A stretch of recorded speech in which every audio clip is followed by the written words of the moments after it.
Hi, church. Happy Easter to you.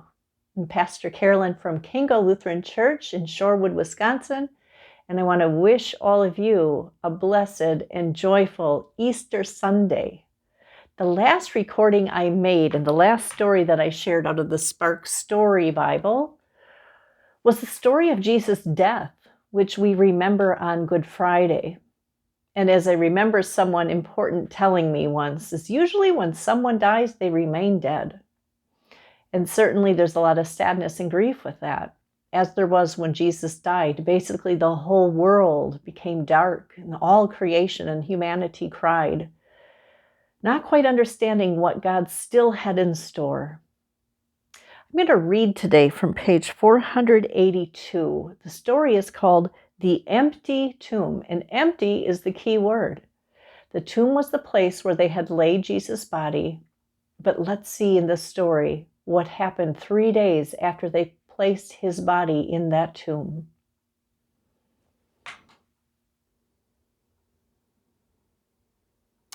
The empty tomb. Here we see Jesus' friends, the women who came that morning 3 days after he died to finish preparing his body after he had died on Friday. It was early in the morning on the third day after Jesus died.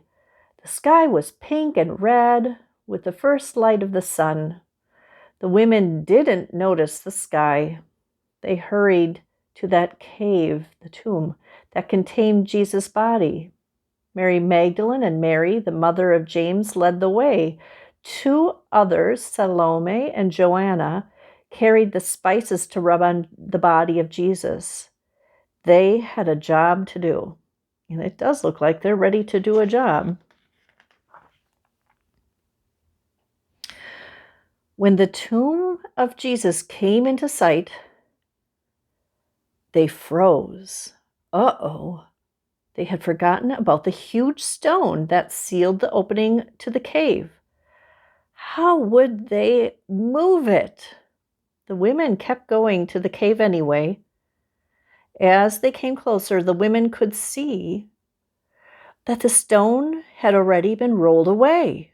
They peeked inside. Oh, it was dark in there. Brr! It was cold in there. Drip, drop. It was damp in there. What? Definitely a what in their faces. It was empty in there. Jesus was gone. Even our caterpillar looks a little confused, along with the women. An angel appeared in sparkling white clothes. The glow from the angel brightened even the darkest corners of the cave. The women shielded their eyes from the blinding light. Don't be afraid, the angel said. Jesus isn't here. This is a place for the dead. Jesus is alive. Hurry, the angel said.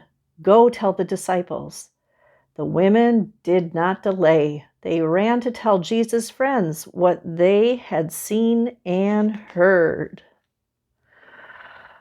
Oof! Mary bumped into a man, tripped and fell at his feet.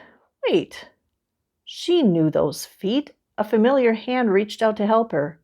Wait! She knew that hand. She looked up. Yes, she knew that smile. It was Jesus. Hello, friends, Jesus said. Jesus was really alive.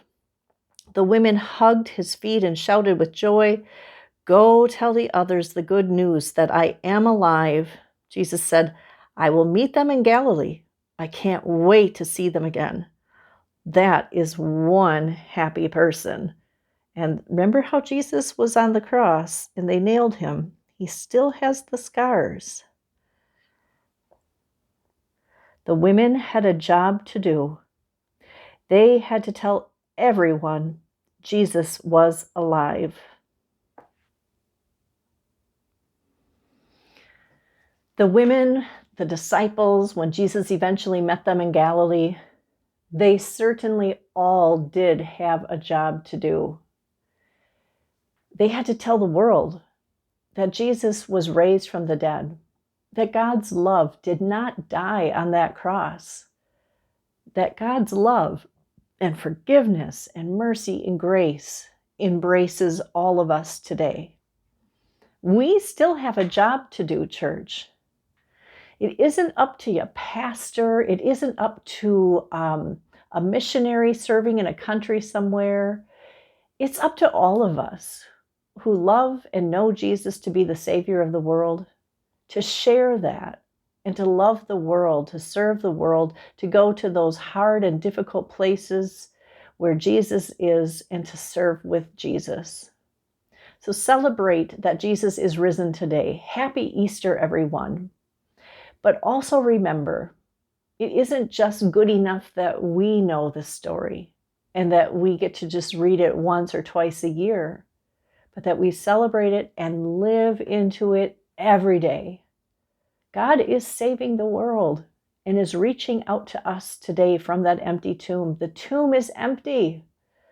Go out and share the good news.